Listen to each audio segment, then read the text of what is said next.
Hey, what's up everybody? Just gonna make a little informational slash review slash how-to video on this particular Chinese mini excavator here that I have. Just want to preface the video a little bit though by saying that I am not a professional videographer or YouTuber or anything like that. I'm just taking this on my phone, so forgive me for the many shortcomings that this video will most undoubtedly have, and also just forgive the state of my shop. It's a little messy. Worked on a few things and haven't cleaned up in between any of them, so it's kind of gotten out of hand. But it's neither here nor there. It doesn't really have any bearing on the subject of the video. Just a little heads up. So this particular excavator, I got this one through 5-Star Tools, aka Kamran Motors, on eBay. It's available under several other different names too. I think it's also the Terror XVIII or X, I don't even remember. It's one of the Terror Typhon Terror. It's one of those, whichever one it is, I'm not sure, but I think it's an XVIII, I think. Regardless, but at the end of the day, I think all of them are a High Top HT18. I'm pretty sure, like 99% sure, out of everything after everything I've looked at and researched online, that's pretty much what I've found that this particular unit is. So with that said, if you have one of these, this video may be helpful for you. Or if you're looking at buying one of these, I guess more so it'd be helpful if you're looking at buying one of these. So I guess I'll kind of do a little walk around of it here just so you can see it. Also, I've got all of the panels off. That's why I'm doing this right now. I have all the panels off because after I got it, I was kind of going through it, checking everything, and I added a hydraulic filter. It's also one of the main reasons for the video, is to kind of show the hydraulic filter setup. Someone on the Facebook group and on YouTube, his name was Ryan, I believe. He's the one that I got my information for whenever I added the filter on this unit. So credit goes to him for that for sure, because he has a list of the fittings and all that stuff and made it real easy. So shout out to him for that. Anyway, like I said, all the panels are off this thing. There's one of the panels over there, and the rest of them are over there. So I figured it'd be good to kind of walk around if you're interested in looking at one of these, so you can kind of see how this thing's built. And on that topic of how this thing is built, honestly, I mean, when you're buying a Chinese mini excavator, you've kind of got to keep your expectations. You don't want to let them get away from you. But with that said, I have actually been pleasantly surprised with this one. I have not found anything that I'm just really unhappy about, honestly. It's been kind of the opposite. I've actually been pretty satisfied with what I've seen. Now, with the caveat being, I haven't really used this thing at all yet. I've driven it around, I lifted up a log with it, I've messed with the controls, fake digging out in the air, just kind of playing with the controls, and honestly, I was really surprised about how smooth it was. I was really expecting it to be real jerky like the smaller ones, but it's not. If you're smooth on the controls, this thing's going to be pretty smooth. I mean, can you jerk around on them and make it jerk around? Yeah, sure, you definitely can, but yeah, if you input, smooth, you don't even have to be like super careful. If you're just smooth with the controls, I've been happy with how it operated. So I guess first things first, I'll show you the hydraulic filter here set up on it. So here's where it is, and one of these gray covers right there obviously is going to go right here and wrap around the front, and then this closes, so you won't really be able to see it necessarily, but it's kind of nestled right in there. And this bracket, it's kind of funny. I reused this bracket. This bracket was originally for the beacon, the flashing beacon that mounted right up there. And obviously I didn't need that for using it around the house.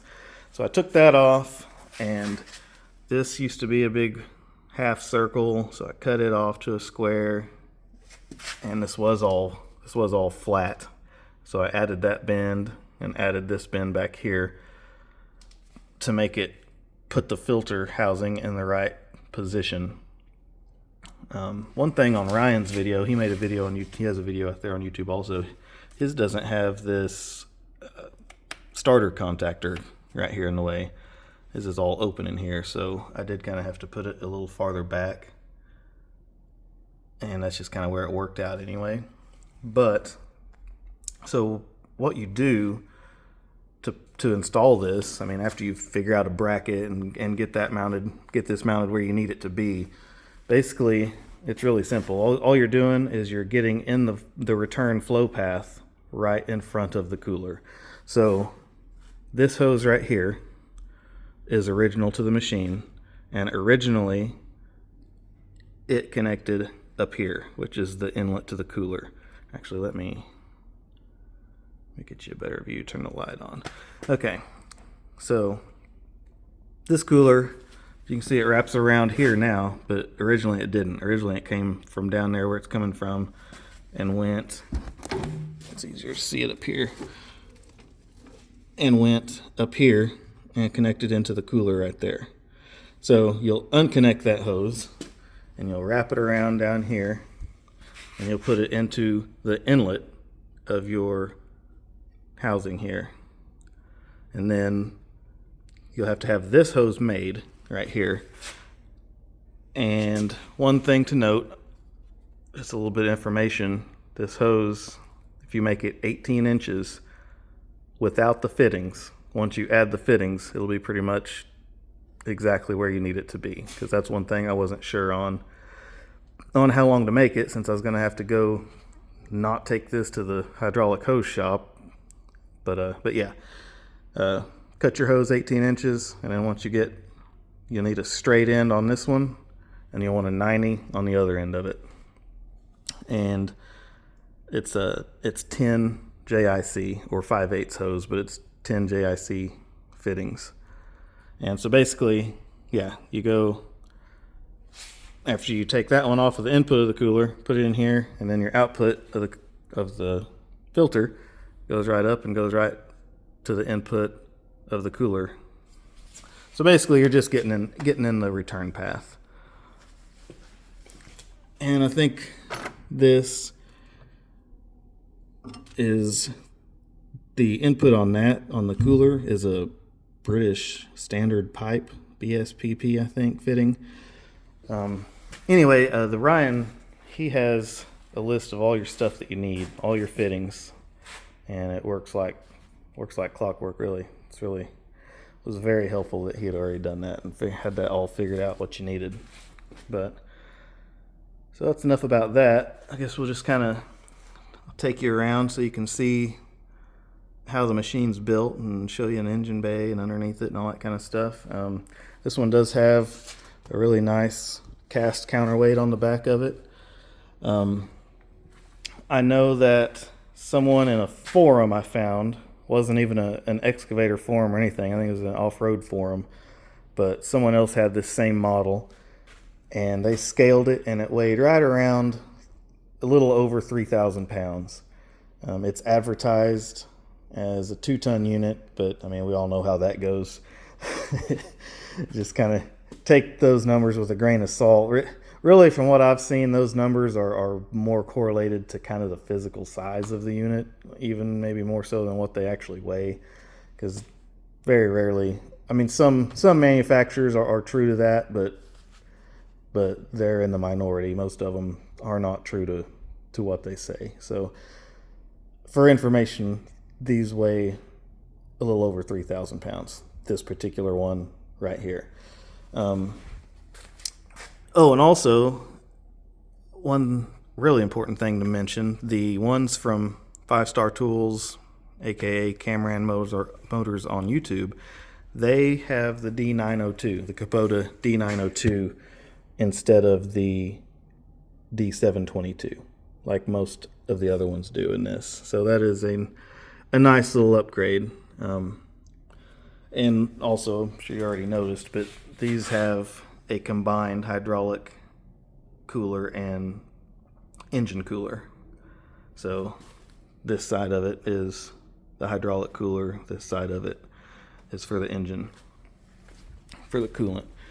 And of course, like any of them with the Kubota engines in them, you've got your water separator here, you've got your your spin-on fuel filter here, also a kind of inline pre-filter, fuel filter for to catch the bigger stuff. All that stuff's all already installed. And one good thing I've noticed also that comes with having a D902 versus a D722 is this one actually has the 902s actually come with a beefier, kind of like a real automotive alternator. It's a 40 amp alternator, which really in this case isn't that huge of a deal because you're not really going to have to go adding fans on this thing like you do on the smaller ones. Kind of the main thing I would think that this would be useful for on this is maybe if you wanted to add some lighting, some heavy duty lighting on it or something, it would be good for that. But yeah, so that's good. It does come with an actual real alternator on it. Your muffler is, we'll skip ahead. It's got nice access. It's not great for changing the oil. Your filter's down in there. It's not super hard to get to, but it could be easier, but it could also be worse. Your dipstick is down in there. It's not too bad to get to. The oil drain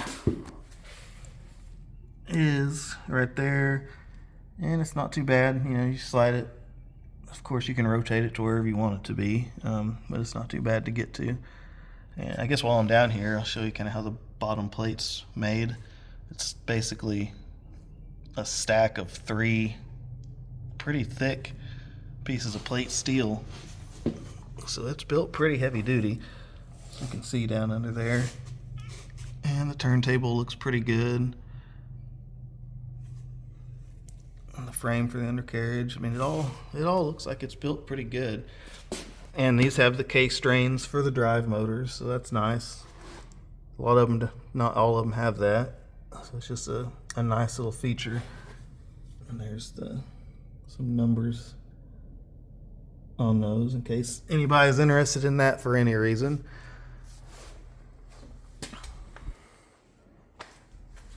So there's kind of what it looks like. I'll look down in there. And your air filter's right there, and your fill for your coolant, obviously, it's right there.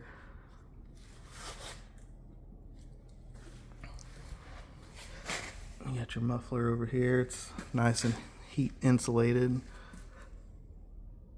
Oh, and on these motors, I don't know, I've seen people questioning whether or not they're real Kubota motors or not. From everything I can tell, it's a real Kubota motor. I was even able to register it on Kubota's website for the warranty. Now, if you ever tried to use that warranty, would it work? I have no idea. All I know is that I was able to register it. So, I mean, that kind of tells me that maybe it's real, and everything I've looked at, like all the markings, the castings on the block, they all look right. Like, everything looks right. I haven't seen one thing that makes me question whether or not it's an actual Kubota engine. So that's definitely a plus. Here's the pump setup on this one. I figure people might want to see that if they're interested in it. Like I said, I haven't really used this thing a whole lot, so I don't really have a lot to say on multiple functions at once, but I know just messing with the boom in the air, I can do 2 functions. So probably more to come on that, but this point right now, I've been happy with it. I don't know. There's some information on the pump in case anybody needs to see that or is interested in that, if that means anything to anybody. I haven't really been able to, I've been kind of interested to get specs on this, but I haven't really been able to find anything. I was thinking about just shooting an email to the manufacturer of it and see if they would give me some specs on it. I don't know, it's worth a shot. You never know. Just curiosity, no real reason other than that. So this is your hydraulic tank, and this is your fuel tank. The fuel tank on them, it's not real big. I don't know how much it is. It's like, I don't know, maybe a gallon and a half, something. I'm just guessing. But, I mean, these diesel ones, they don't take a whole lot of fuel, so from what I've seen, people haven't really complained much about it being, not a whole lot of volume. These two things, these are some magnets I stuck on there. I did drain and change the hydraulic fluid, and I refilled it and I was going to put them in the tank, and I forgot, and I didn't want to just drop it down in there and let it land wherever it landed, so I just kind of stuck them there, because on the other side of this tank is where all the return lines come in, so it's kind of going to be shooting fluid on the return coming across, so I figured that'd be as good a place as any just to stick them. It can't really stick them on the bottom. I mean, I could, but there's this whole plate of steel underneath it, so it would reduce the magnetism actually inside, so I figured I'd put them right there. Be better than nothing, maybe. I guess we'll see. This here is the cylinder for your boom swing, and there's the zerk for it, which it's hidden. Obviously, that right there is going to be going right there, so you can't get to that one without taking that panel off, but it's four bolts to get that panel off. Those right there. So it's super easy to get to it, but I mean, it'd be nice if you didn't have to take the panel off to get to it, but first world problems, I guess. So there's another view underneath there, the undercarriage and the frame. One nice thing, this one did have the little guard over the hydraulics for your blade, which in their pictures, it didn't show that. So their pictures must be of a little, older model. So it's always nice to have an upgrade that you weren't expecting. The tracks are nice. I put a tape on them. They're about, I want to say they were like 7 3/4 inches wide. They're not 8, but they're more than 7. They're 7.5, 7 3/4. I can't remember. One of those, somewhere in there. Yeah, like I said, everything is, you can see the base there. It's thick, heavy gauge, and it has reinforcements under there. One thing I do like is this valve body. It's just all one valve body. A lot of the smaller ones, they have two. One valve body for the boom and another one for the blade and tracks. And so if you want to adjust your pressure, you have to do it twice. But on this one, it's just one, so you only have to do it once, which I did up my pressure. The pressure was around 22, 2400, somewhere around there. I upped it to 2800. I've seen a couple videos, and anywhere from 26 to 28 is what people normally do. I went ahead and did it to 28 since it's a diesel. I don't know if that makes any difference or not, but so if I blow a hose in two, I guess that's my own fault. So we'll see. But where you adjust it on this one is there's this little panel right here, and right there is your adjustment for that. It's not it looks like it'd be super easy to get to, but I mean, it's not bad to get to. This hose is kind of in the way to get your Allen wrench. This is an Allen wrench in here. I think this is a 17 mil nut, so you just loosen that off and you screw this clockwise to increase the pressure. So you kind of got to move that hose out of the way to get your Allen wrench in there, but it's not bad. The only thing, like the negatives I've seen, is your swivel motor is is down in there, and as you can see, there is just a nest of hoses.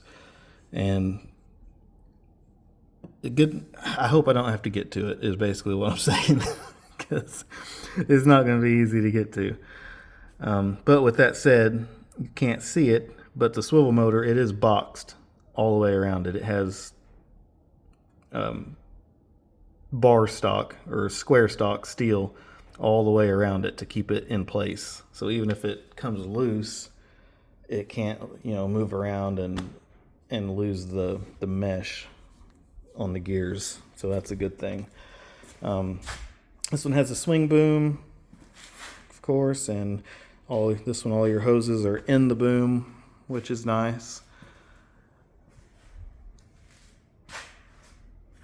And it has the diverter valves on it. Comes with that from the factory, which is nice. The one thing on the boom that I'm not super stoked about is it seems like the holes, these two holes in the boom are overboard a little more than they need to be. I mean, obviously they have to be overboard a little bit for the pins to go through, but it seems like they're a little too overboard. I don't even know if you'll be able to, you probably won't even be able to see it.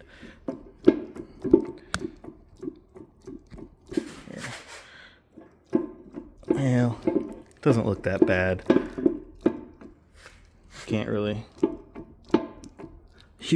see it on the video, I don't think, but it just seems like it's a little looser than it should be.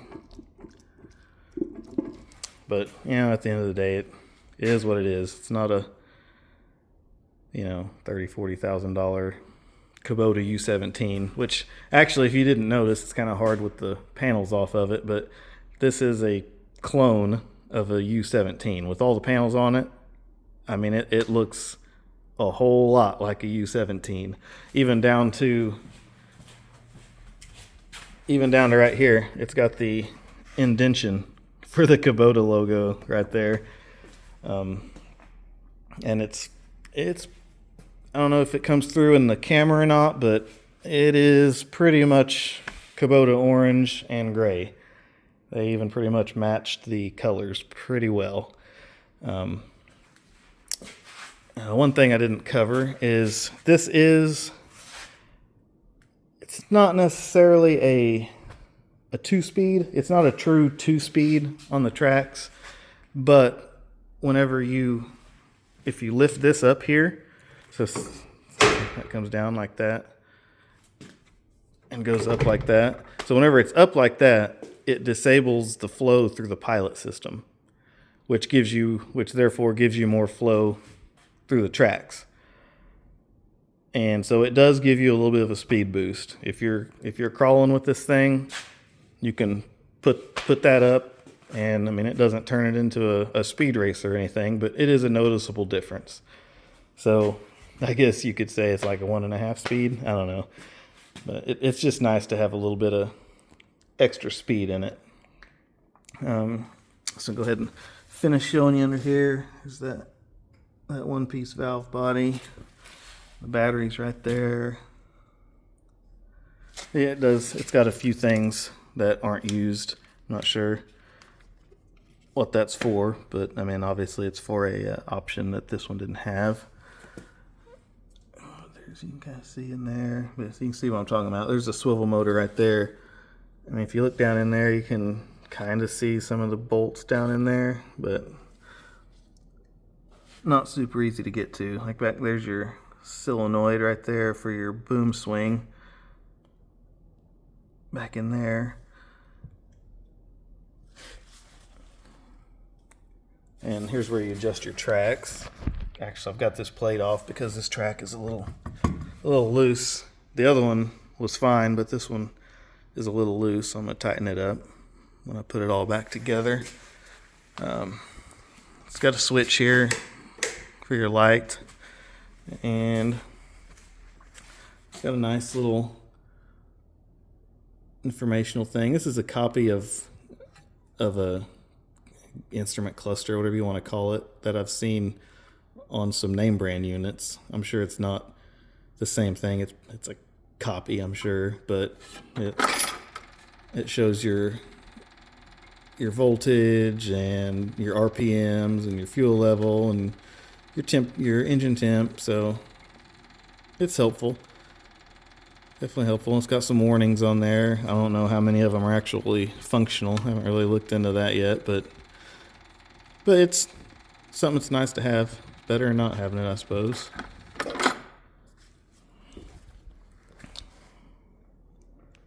So yeah, that's pretty much it. I think I've made this video, drug it out about as much as I can. Yeah, if you have any questions, just hit me up in the comments. I'll answer them if I can. But like I said, so far I've been happy with it. That may or may not change when I actually start using it, but from what I've seen, I don't really think it's gonna change. So anyway, that's it. If you're looking at one, I would say if you're looking at one of these and it's in your budget, I'd say it's a buy in my opinion. With that said, like I said, there's several places you can get these from. The best place I could find that could get it to me the quickest, I mean, it was kind of both. It was actually about the best price that I could find, and they could get it to me the quickest. It was 5 Star Tools or Kamran Motors on eBay. They're same people, just the 5 Star Tools is their website and Kamran Motors is their eBay thing, and this is in no way a sponsorship or anything like that. I never talked to them before this and haven't talked to them after, but the process went fine. The communication was fine. They gave me a pretty good price on some attachments, and didn't cost me anything to ship it since they were shipping it with this. The price that they gave me was cheaper than I could buy them. I could find them on their own on eBay or online or anywhere. They were cheaper than that, so I was happy with that too. As far as price goes, I mean, prices change all the time. Shipping, they hot shot this thing to you.